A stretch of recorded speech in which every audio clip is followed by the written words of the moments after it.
नमस्कार सभी मित्रों को। मेरा नाम है व्यास नीरज अमर भाई। मैं यह वीडियो आपके लिए जो मेरा document verification and medical examination RRB Ahmedabad board से लेवल 5 का हुआ था, उसके एक्सपीरियंस को शेयर करने के लिए बना रहा हूँ। देखिए, मेरा सिलेक्शन आरआरबी एनटीपीसी में सीनियर क्लर्क कम टाइपिस्ट के रूप में हुआ है और मेरा डीवी का डेट दिया था उन लोगों ने 28 दिसंबर 2022, 1:30 बजे का रिपोर्टिंग था हमारा और अहमदाबाद आरआरबी के ऑफिस में ही था। देखिए, सबसे पहले हम वहाँ पे गए तो सभी कैंडिडेट्स को, उस दिन हम 17 कैंडिडेट थे, 20-20 लोगों को हर रोज़ बुला रहे थे हर शिफ्ट में।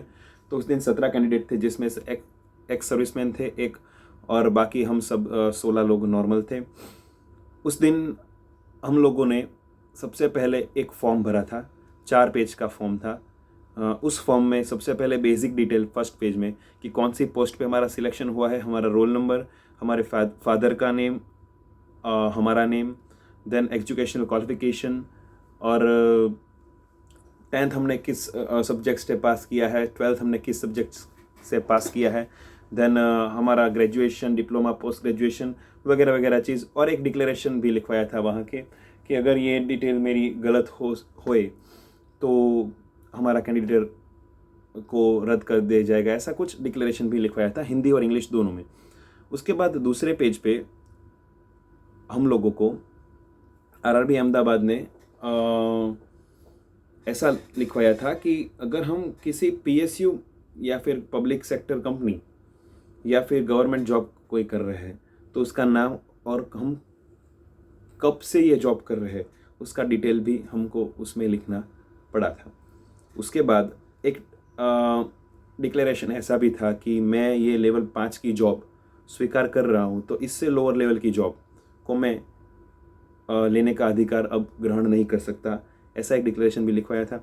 साथ में उसमें लेवल 6 CBT2 का भी एक डिक्लेरेशन लिखवाया था कि मैंने ये एग्ज़ाम दी है, तो उसका भी एक डिक्लेरेशन था। देन उसके बाद लास्ट पेज पे हमें मेन उसमें क्या था कि डिवीज़न का प्रेफरेंस पूछा था। हमारे आरआरबी अहमदाबाद जोन में 4 डिवीज़न थे, भावनगर, अहमदाबाद, राजकोट एंड वडोदरा, तो उसको अपने हिसाब से प्रेफरेंस देना पड़ता था।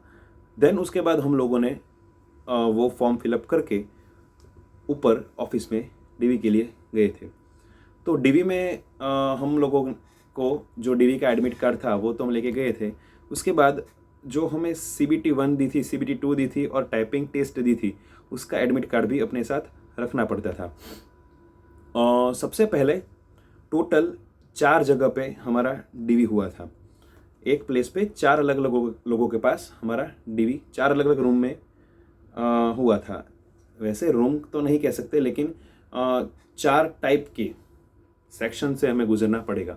सबसे पहले जैसे हम CBT1 CBT2 देने जाते थे तो कैसे हमारा वेरिफिकेशन हुआ था, ऐसे सबसे पहले हमारा वेरिफिकेशन हुआ। हमारा बायोमेट्रिक लेफ्ट थंब और जो एडमिट कार्ड दिया था उससे हमारे देखो लेवल 6, 5, 3, 2 सबके बायोमेट्रिक्स उसमें वेरीफाई हुए थे, और टाइपिंग टेस्ट का भी बायोमेट्रिक्स वेरीफाई हुआ था, और साइको टेस्ट का भी जैसे मैंने दिया था लेवल 6 में, तो उसका भी बायोमेट्रिक उसमें वेरीफाई हुआ था। ये सब होने के बाद हमें ऑथेंटिकेट कर दिया गया था। फिर डीवी के लिए हमको अलग रूम में ले गए। देखिए, मैं बताता हूँ, डीवी में 2 सेट हमको लाने पड़े थे, 2 सेट सभी जेरोक्स कॉपी के, जिसमें सबसे पहले 10th का मार्कशीट। 10th का मार्कशीट में जो नाम है आपका, सेम नेम आपका एप्लीकेशन भरते वक्त भी होना चाहिए। देखो, अगर आपके 10th के मार्कशीट में ऐसा लिखा है कि मार्कशीट कम सर्टिफिकेट तो आपको चल जाएगा, लेकिन अगर सिर्फ वो मार्कशीट ऐसा लिखा है तो आपको 10th का सर्टिफिकेट भी देना पड़ेगा जो बोर्ड के द्वारा बनाया जाता है। तो 10th का मार्कशीट, सर्टिफिकेट, देन 12th का मार्कशीट एंड उसका सर्टिफिकेट। उसके बाद हमें जो डिग्री प्राप्त हुई है उसकी डिग्री और सारे सेमेस्टर की मार्कशीट, सारे सेमेस्टर की मार्कशीट और डिग्री, ठीक है। देन उसके बाद आप जिस कम्युनिटी से आते हैं, देखिए मेरा तो EWS था, तो उसने बोला कि नया वाला EWS आपके पास है, तो मैंने कहा हाँ जी है। पुराना वाला भी था, यानी 2017-18 फाइनेंशियल ईयर का भी था और 2021-22 फाइनेंशियल ईयर का भी मैंने करवा के रखा था, तो वो दोनों मैंने दे दिया था। प्राइवेट जो जॉब कर रहे हैं उसके लिए एनओसी का रिक्वायरमेंट नहीं है, लेकिन फिर भी मैं वहाँ पे अपनी प्राइवेट जो मैं जॉब कर रहा हूँ उसका एनओसी में लेके गया था।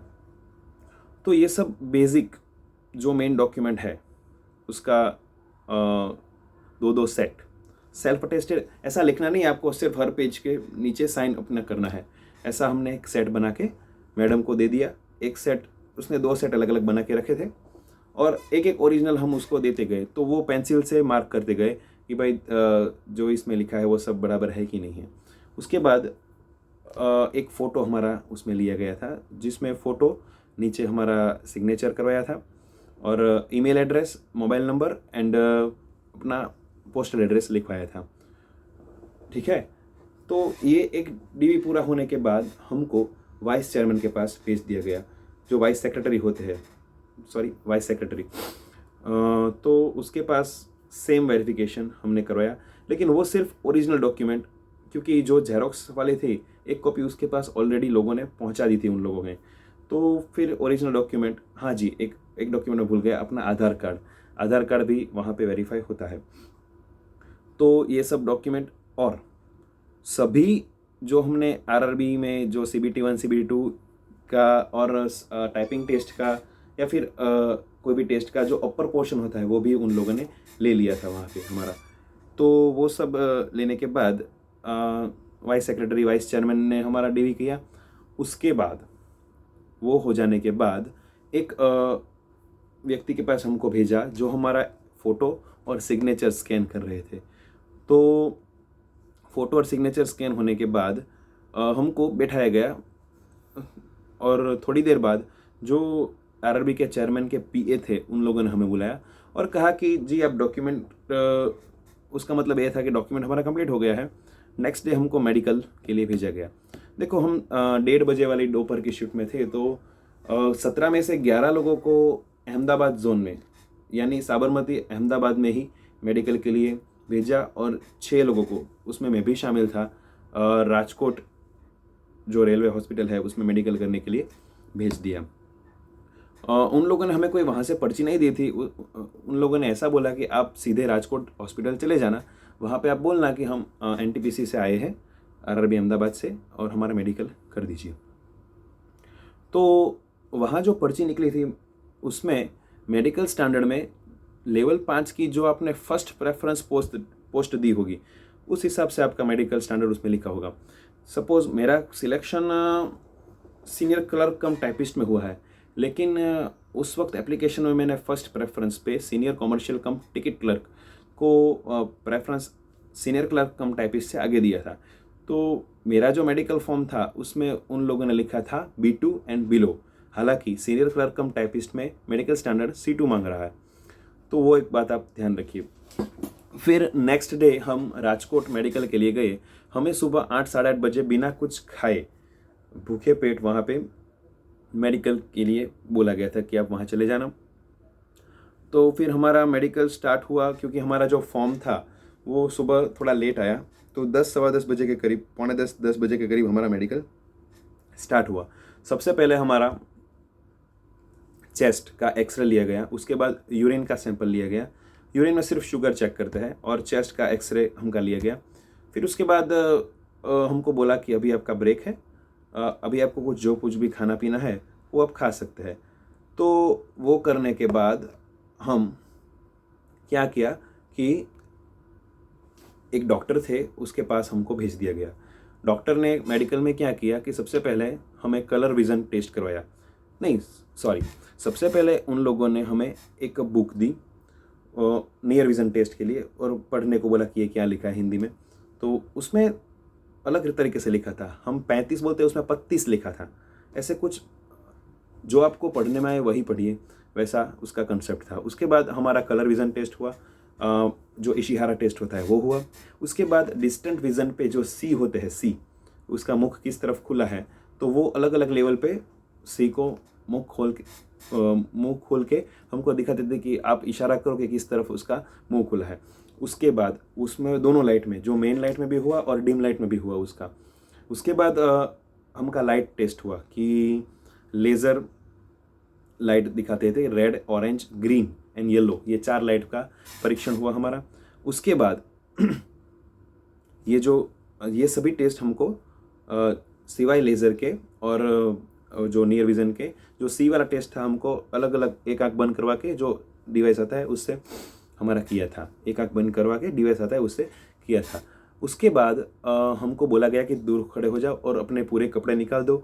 तो हमने पूरे कपड़े निकाल दिए, फिर उसमें से दूर से ही बत्ती जला के ऐसा हाइड्रोसिल टेस्ट, एक बार हाथ खड़ा ऐसा करके उठक बैठक करवाई, फिर उल्टा होके बैठ जाने को बोला नीचे ज़मीन पे।